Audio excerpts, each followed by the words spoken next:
삼성전자가 드디어 뚫었습니다. 엔비디아의 공급망에 HBM3, 4세대 HBM을 양산을 하기 시작했다. 공급을 하겠다는 뜻으로 해석을 해도 괜찮죠. 오늘은 HBM3를 삼성전자가 어디서 어떻게 생산을 하는지, 다음 HBM 전략은 무엇인지 한번 자세히 짚어보도록 하겠습니다. 먼저 HBM3는 작년 엔비디아의 H100이라는 GPU에 탑재가 됐던 HBM입니다. HBM3는 지금 한창 공급되고 있는 아주 최첨단 HBM인 HBM3에 비해서는 약간 레거시 제품이죠. SK하이닉스가 HBM3를 단독으로 엔비디아에 공급을 하면서 HBM 분야에서 완전 독보적인 1위를 수성하게 되는 계기가 됐던 칩입니다. 작년 한 말쯤부터 삼성의 HBM3에 대한 샘플을 엔비디아에게 제공을 한 결과 최근에 엔비디아용 HBM3 퀄 테스트가 무사히 끝났고, HBM3 제품이 레거시 제품이긴 하지만 사실 삼성전자에게는 상당한 의미가 있습니다. 왜냐면 올해 가장 선결해야 하는 과제가 뭐냐면 HBM3E입니다. 작년 연말에 HBM3 샘플을 제공을 하면서 HBM3E에 대한 샘플도 삼성전자가 같이 제공을 했죠. 삼성전자가 지금 탁 뚫으려고 하는 HBM3E 제품은 8단 제품입니다. 근데 이 8단 제품도 사실 많이 늦은 편입니다. 왜냐면 올 초에 엔비디아가 블랙웰을 발표했죠. 여기에 HBM3E 제품을 함께 탑재하겠다고 발표를 했었죠. 그 발표 무렵에 SK하이닉스와 마이크론이 HBM3E 8단 제품 퀄 테스트를 완료를 해서 엔비디아한테 공급을 시작한다. 올 초에 이게 다 일어난 일들이죠. 근데 삼성전자는 하반기쯤 돼야 HBM3E 8단이 퀄 테스트 통과하겠다는 얘기가 나와서 경쟁사들보다 확실히 시간 차이가 있는 것은 사실입니다. 그런데 삼성전자는 엄청난 생산 물량으로 원가 경쟁력도 가져갈 수 있는 풍부한 자본과 생산 능력이 확보되어 있기 때문에 실제 엔비디아도 이원화에 대한 기대감이 굉장히 커지고 있는 상황이라고 합니다. 그래서 HBM3 공급을 시작으로 언제 엔비디아의 공급망으로 들어갈 수 있을 것이냐, 아주 초미의 관심사가 될 것으로 보입니다.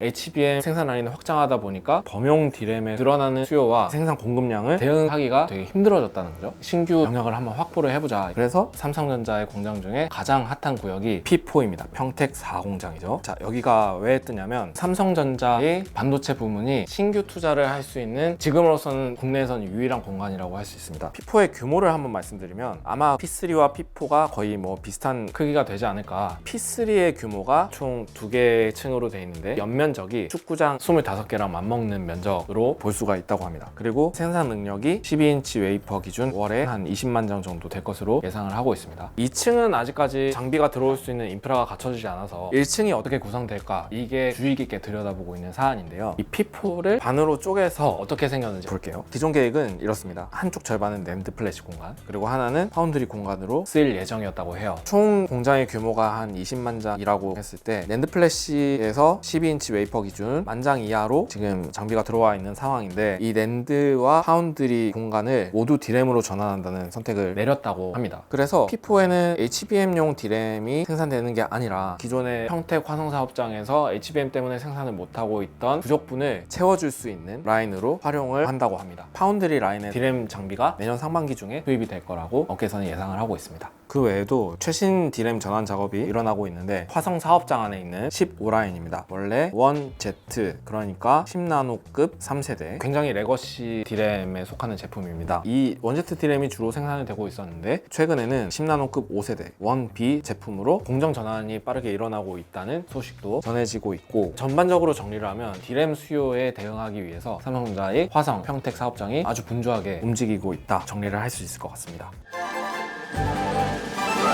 HBM3든 HBM3E든 삼성전자는 TC-NCF라는 기술을 열심히 밀고 있죠. SK하이닉스가 지금 구현하고 있는 MR머프라는 기술과 굉장히 다른 HBM 기술인데, TC-NCF가 고층으로 갈수록 더 유리하다. 특히 12단 이상으로 갔을 때는 훨씬 더 유리한 수요일이라든지 생산성을 보장할 수 있다, 이런 포인트를 가지고 비즈니스를 하고 있다고 알려지고 있고, HBM용 D램을 생산한 다음에 TC-NCF 공정으로 쌓는 거는 어디서 할 거냐? 삼성전자 천안 사업장인데요. 그런데 HBM 수요가 엄청 더 커질 것을 고려를 해서 다른 어떤 신설 부지를 추가를 한다거나, 이 옆에 보면 삼성 디스플레이 공장도 있고 하는데, 이 공장들을 활용해서 HBM의 패키징 생산 능력을 더 끌어올리려는 방안도 고려가 되고 있다고 합니다. 지금 HBM 생산 라인을 올해 2.9배, 그러니까 거의 3배 가량 올린다고 선언을 했고, 그리고 내년에도 2배를 더 올릴 거다 발표를 했습니다. 삼성전자의 HBM 비즈니스에 관한 이야기를 조금 더 해볼까 하는데요. 실리콘밸리 뷰를 진행을 하고 있는 윤민혁 기자가 찍어서 보내온 걸로 설명을 드려보겠습니다. 지금까지는 8단이 주요 이슈였는데 이 HBM의 용량이 더 커져야 된다는 어떤 고객사의 요구 때문에 12단이 조만간에 큰 이슈가 될 것 같다는 분석이 나오고 있습니다. SK하이닉스도 HBM3E 12단 테스트를 한창 진행을 하고 있는데 삼성전자가 HBM3E 8단 퀄 테스트를 올 하반기에 끝내는 것을 목표로 세우고 있다면 SK하이닉스는 HBM3E 12단 퀄을 이 하반기에 그러니까 한 스텝 앞선 거죠, 삼성전자보다. SK하이닉스는 삼성전자가 너무 빠르게 쫓아온다는, 그리고 빠르게 쫓아왔을 때 생산 물량이 너무 크게 늘리면서 SK하이닉스를 위협할 수 있다는 생각 때문에 최대한 한 스텝 또는 두 스텝 정도로 유지하면서 퀄 테스트에서 앞서 나가고 싶다는 그런 전략을 세운 것으로 파악이 되는데요. 또 후에 HBM4 같은 경우에는 12단부터 시작합니다. 12단 그리고 16단으로 만들어지는데 삼성전자가 HBM4에서 하이브리드 본딩을 적용을 하기로 했고, 또 D램 아래에서 데이터를 제어하고 HBM의 든 정보를 뺐다가 다시 들여다보내는 역할을 하는 베이스 다이 같은 경우에는 삼성전자 파운드리에서 4나노 공정을 활용하는 아주 최선단 공정을 생산하는 강수를 두겠다는 전략도 알려져 있어서 앞으로 삼성전자가 HBM 경쟁력을 확보할 수 있을지, 그리고 SK하이닉스와 거의 비슷한 시점에 HBM3 12단까지 퀄 테스트를 끝낼 수 있을지, 또 이 소식들을 2분기 실적 발표회가 있는 날이죠. 7월 31일에 삼성전자가 공식적으로 발표를 할지에 대해서 많은 전자업계 사람들이 관심을 가지고 있습니다. 바로 내일이니까 다 같이 2분기 실적 발표회를 한번 지켜보시죠. 다음 과에도 많이 기대해주세요.